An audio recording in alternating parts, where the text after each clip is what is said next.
Varicose vein சிகிச்சை எளிய 30 நிமிட செயல்முறை. அதே நாளில் வீடு திரும்பலாம். அழையுங்கள் 7207948734.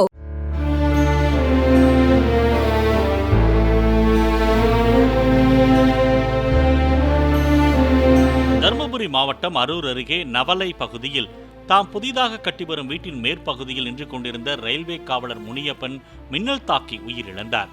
இதேபோன்று வேட்ராப்பட்டியில் பால் கறந்து கொண்டிருந்த சித்ரா என்பவரும் பசுமாடு மின்னல் தாக்கி இருந்ததாக போலீசார் தெரிவித்தனர்.